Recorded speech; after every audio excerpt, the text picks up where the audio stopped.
people that don't know who you is, Fuck is going on, man? My name is Juice. Juice the Composer, the long way. Find me everywhere on Instagram, Twitter, Snapchat, Facebook, all that. Juice on social. That's my URL. Juice on social everywhere. Juice the Composer. Alright, so some people don't know, but like a lot of people out south probably already know like your story and stuff. But for the people that don't know, what was like the first musical thing you was doing? Like, how did you start music basically? This year, or just in general, like when I General, like from when I knew you made, you know.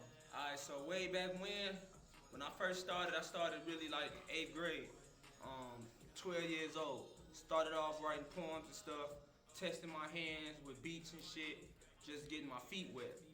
Come to find out, wasn't the greatest producer, so I don't make beats, but I had a great ear for engineering, so I do engineer, I mix and master, record my own stuff, outside of other people's stuff. And I also had a great pen tip. So that's when it pretty much started. Fast forward, high school, met a couple good friends of mine. We had a little studio in high school. That's when I really tested my hand with the engineering stuff and wrote plenty of songs, swag season, little EP we came out in high school. After high school, I stopped taking music, not too seriously. I was just playing around in high school. But after I graduated high school, turned about 21, started taking it a little serious, learning the business, not just the craft so much, but more so the business. And now, this year, 2019, probably about 6 months ago, around June, July, that's when I really went heavy with the shit. Started doing shows, been done about 10, 12 shows within this past 6 months. And yeah, that's what we at. I got an EP out. Y'all can hear that right now, playing in the back, juiced up the EP. I got and yeah, that's when I pretty much started taking shit seriously. How you describe like your swag when you first started, like from your first video, I would say your first serious song on SoundCloud to now, like the growth and like the difference of, you feel me, like the two people. So all my old music, the difference between the new Juice and the old Juice. First of all, my name before was the Rap God Juice. It wasn't Juice the Composer. And the first like real songs I was like putting out was kind of like some trippy shit. I was like I was doing a whole lot like acid, LSD, stuff like that, shrooms, just tripped out shit, while keeping it lyrical at the same time. So that's hence the name Rap God Juice. And I made my debut. Y'all can look this up right now. Go on Cole Bennett YouTube page. Everybody know Lyrical Lemonade and the Mastermind, Cole Bennett. Scroll down. About 4 years ago, you're gonna see the Rap God Juice, and it's gonna be a song called Bang Bang. That was like my first video I ever put out. That was before Cole was Cole now. Whole different situation. Decent song. It was for Chicago. It's kind of like a hood lullaby. Took like Rockabye Baby and kind of just made it like a hood lullaby with gunshots and stuff. You know what I'm saying? Real creative stuff. But now it's more of a more teen thing. I done developed my brand now, so I went from the Rap God Juice on SoundCloud and everywhere, YouTube. So now my name is Juice the Composer. And vibe-wise, went from trippy to kind of more of like a rock star-ish ass vibe. Even though everybody trying to be a fucking rock star, I try not to be one. You know what I'm saying? But very more up-tempo beats, a bit more prolific lyrics. Not so much lyrical, but lyrics that touch a certain audience. You feel what I'm saying? You got to be able to relate and vibe with it. Still positive. I still try to keep that positive message with love, like you feel me? Y'all don't fucking know, like on the back of the shirt, the brand say love plus energy plus hustle equals juice. Them 3 words is what the new music sound like. Sound like love, energy, and hustle. That's what make the juice. And that's the new me. We gonna keep it going from there. It ain't changing. Staying the same. It's in there. Your last show of the year, I don't know if it was your last show, but it recently got, the venue got on fire. Right. Like throughout your career, or you feel me, like starting to get it back, have you had like a lot of these things, like with like things that make you want to stop doing music? Hell no. No. Yeah, so basically, I got a show with Sprite. the shit that y'all drink, the pops. Um, they had me. They wanted me to come perform. It's about a week ago. I was supposed to perform, but somehow, some way, the venue ended up catching fire. They said it was like a kitchen problem. Caught fire 2 days before the show, so they ain't cleaned it up yet. The show is still gonna happen. I don't know when we're gonna drop this video, but when you see it, just know that the show is gonna be in January. I do not have the new location yet, and I don't know the new time. All I know is that it's gonna be in January. So yeah, that's the latest show I got coming up with Sprite. Looking forward to that shit. But no, I ain't never in my life experienced that before. This is the first for everything. And yeah, the people might not know, but you engineer also. Tell people about the engineering side, like artists you like to work with, artists you looking forward to working with, or like, going into the next year, like about the engineering side more than the artistry side. So as an engineer, the engineer goals for me as an engineer is I want to be like the first person. Dear God, I hope no one hears this and steals my idea. But I want to be the first person to franchise studios. So think of like McDonald's, Burger King, Wendy's, different franchises in different places. But the goal is for me to bring music to those that's not really in like the musical areas, like Atlanta, like Chicago, or like California.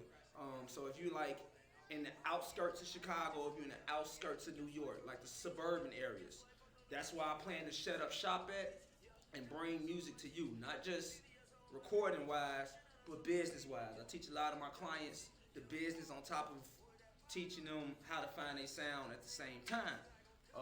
So the type of people I look forward to working with, I really don't want to compete with like the big studios, the people that record like your Lil Waynes and your Chances.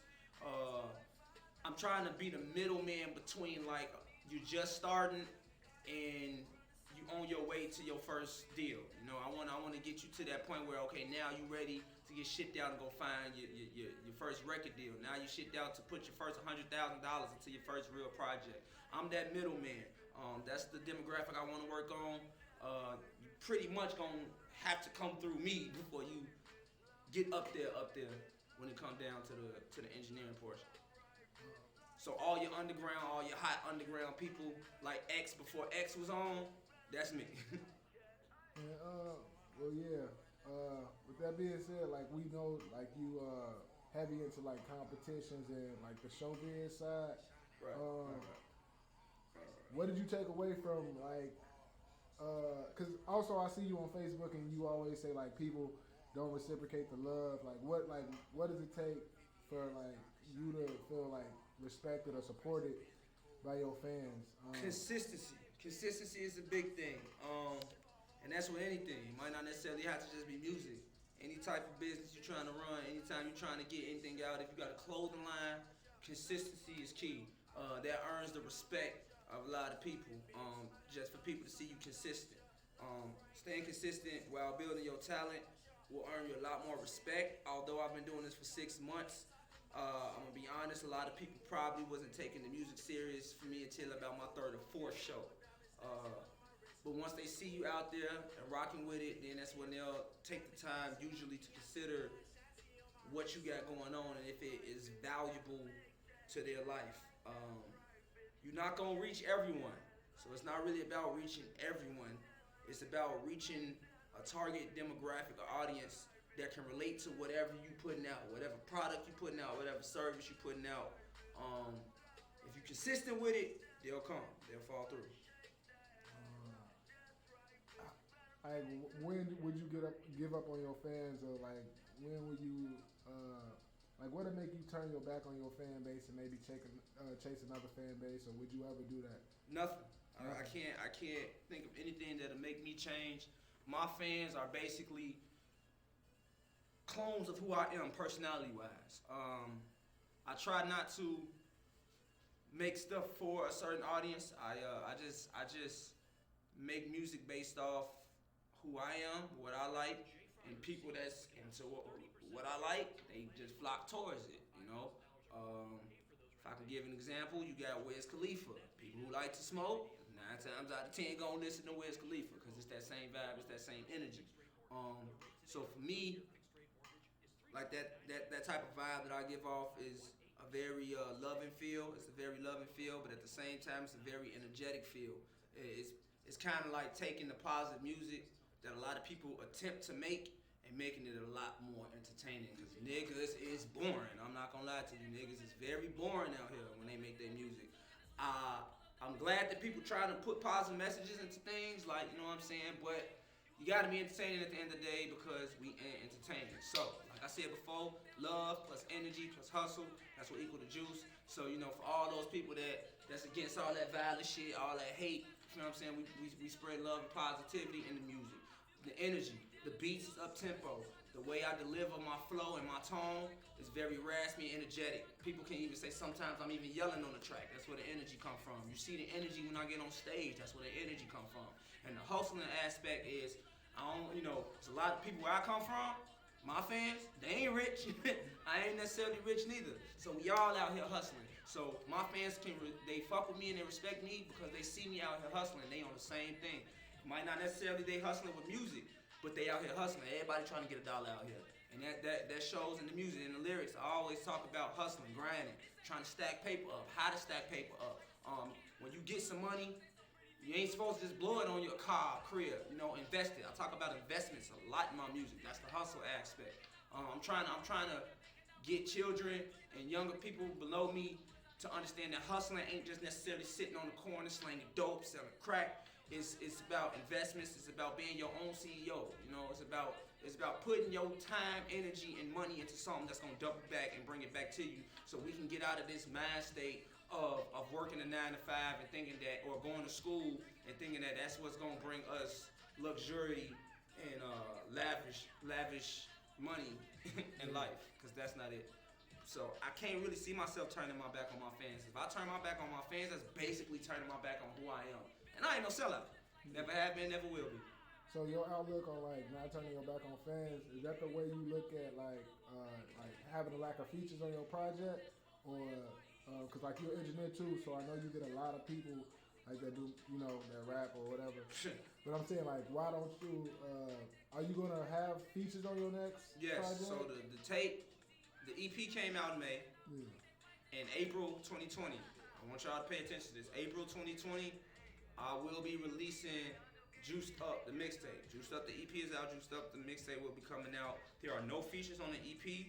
That was on purpose, just so I just wanted people to get used to my sound. But when the tape comes out, I'll be having about 3 to 4 features on this, about 12 songs long. So far, I don't know if I'm changing it up, but so far right now, the track list is 12 songs with about 3 features. So every 3 songs will probably be having a feature on there from someone that fits that vibe, that fits either the love aspect, that fits either the energy aspect, or that fits the hustle aspect. So yeah, you can expect more features. As far as the people that come through the studio and try to get features, it's still a business at the end of the day. So if you trash, I'm gonna tell you trash. If you get in my booth and record with me, you garbage, I'm gonna tell you garbage. But not just to bash you, but we gonna work on the strong points and the weak points and develop you as an artist, because that's the fun part about it. It's like watching Ben Simmons develop his jump shot and hit a 3 when he can't shoot shit. So yeah, more features coming. Actually, after the Juiced Up mixtape, I don't know necessarily when, but I just know for a fact after I get the tape out and it gets this campaign going, that I want to do like a Chicago tape, kind of like how DJ Khaled put together a bunch of artists. I want to do it specifically for Chicago. Except the difference between me and DJ Khaled is I'm actually going to rap, sing, whatever. I will be vocally on the project. Every single track, I will be on it. Basically, I'm featuring on everybody else's track. As far as the label, you got a lot going on. You got the clothing line. You got the music. Are you planning on starting your own label soon, or I know you got your own label? You plan on like signing other artists? Yeah. So basically, right now, Juiced Up Productions. That's the name of the LLC. I started my own business, Juiced Up Productions LLC. It is a music production studio, but outside of that, it's also a record label. Only person on the label right now is myself, because I did sign myself. So the goal is after I pop off, get a little bit extra money that I can invest. I'm gonna find some hot boys in Chicago. Usually they're probably 9 times out of 10 be clients of mine that I really believe in, that I believe got heavy talent. Like I got a couple of them now that I'm looking at, and hopefully by the time I pop, you feel what I'm saying, they still around. But they basically got a clique called Good Karma. Shout out to Good Karma. That's Lucidville, D Jilla, you know what I'm saying, Arthur Crowder, Geo, hot niggas, like hot niggas. They hot. They young, but they hot. They damn near as good as me at the age of 26, and they about 20, 21. So them, yeah, I do plan on eventually taking my limelight out of the music, because I do not plan on, I'm not one of those selfish people that gotta be number one all the time. I'm gonna come in, I'm gonna give y'all what I got, my 15, 20 minutes of fame, and then I'm gonna sign people that got that similar energy to me. So even though they might not exactly be me, you still gonna get a lot of that same love, a lot of that same energy, a lot of that same hustle, just through someone else, so that we can keep the torch going, keep the ball rolling, so it can go down from generation to generation. That's the goal. That's the goal with it. Think of like Dreamville, just my Dreamville, basically. That. And with the clothing line, what's coming next with that? You got hoodies, jogging pants. Or? So yeah, I'm working on me and my little brother. He do design. He real good artist. Like these the shirts. I'm gonna have, they sold out. So as soon as I re-up, I'm gonna have them up on the website so people can buy them. They went way faster than what I thought. But these just the basic T-shirts that got the the logo on the front with the slogan on the back, the company slogan. But it's getting cold outside, so right now we're trying to work on some hoodies, maybe some joggers. I know hoodies for a fact. Joggers might not. I'm gonna ask the people what they want. So I'm getting a lot of people saying they want them hoodies, so we're gonna get them hoodies. I'm gonna try to keep them down for a low price, because I don't know why niggas be charging $30, $40 for hoodies. But we're gonna try to keep it at a decent price. For people to grab their hoodie, cop their hoodie, stay warm. Girls, take y'all boyfriends' hoodies. Y'all know how y'all get down. Shit like that. This is just like off subject, but you got Juice in your name, so I'm gonna ask you about the death of Juice WRLD. How you feel about that and the whole situation, like from the the drugs on the plane to the overdose, to his impact and everything. First off, R.P. Juice. You know what I'm saying? R.P. Great artist, great musician from Chicago, just like me. So gotta pay homage to him. But let this just be a testament to known, you know what I'm saying? Drugs is a big no-no. Although he wasn't taking drugs because it was on some pleasurable stuff, the story basically says that police caught him on the plane, him and security, and basically to not get caught with the drugs, he just downed them all in one time. But we lost a great musician due to the drug uses that he used, which is Percocets. However, the juice still lives on. I'm still here. And actually, I made a post about this not too long. I said, "Rest in power, rest in peace, Juice WRLD." But I got it from here, so we gonna keep that energy rolling. Juice WRLD was, from what I know, from what I seen, and from the people that talk about him, he was a real loving person, just like I was. Ali, enough, when he was first coming out, he had the juice cut just like I did, and they said he made positive rap like I did too. So we had a little similarities. I never formally met the guy, but from what I'm hearing, we was damn near very similar to each other. So not only just for myself, not only just for the fans, but for the great Juice WRLD, we're gonna keep that shit going. Rest in peace, Juice WRLD, one more time. Gone but never forgotten. So we only got what, a day left, and 2019. Yeah, 2019. So at this time next year, I'm ratchet. What you want to be talking about, or where you want to be at like this time next year, basically. Your goals. This time next year, yeah, I expect to be on my first real tour. I did do a tour earlier this year. It was kind of like a citywide. It was in the city, put together by the Alderman and Rage. Shouts out to Rage in Inglewood. So we basically hit up a bunch of different park districts in the community in Inglewood, basically teaching them entrepreneurship, things of that nature, and peace, on having them putting the guns down, stopping violence, so on the love aspect. But next year, I plan to be on my first, I will say, nationwide tour, whether it's in the U.S., whether it's overseas in Sweden somewhere. I just plan to be overseas doing touring. I plan on making more money, monetary money with music. Right now, everything's for free. Y'all got the EP, juiced up the EP for free. Now I'm getting juiced up the mixtape for free. But come 2019, after that, I'm trying to find me a producer that I can sit and work with, and we're gonna actually come up with a project that we can put on iTunes, we can put on Spotify, we can put on these paid platforms, and streaming services, so that we can bring a little bit more money in. And basically, everything that I'm setting up now, my foundation, I just plan for it to be on a larger scale. Putting out free music, plan on doing paid music. I'm doing smaller shows, I plan on doing bigger shows. I got t-shirts right now. I plan on opening up a retail store called Stay Juiced Up that sells clothes and things of that nature, instead of just selling it e-commerce and selling it out of the trunk of a car. Big things, big plans. Working with some people, developing my network system now, and then basically just proving myself. So we 2020. I'm pretty excited for. I'm pretty freaking excited actually.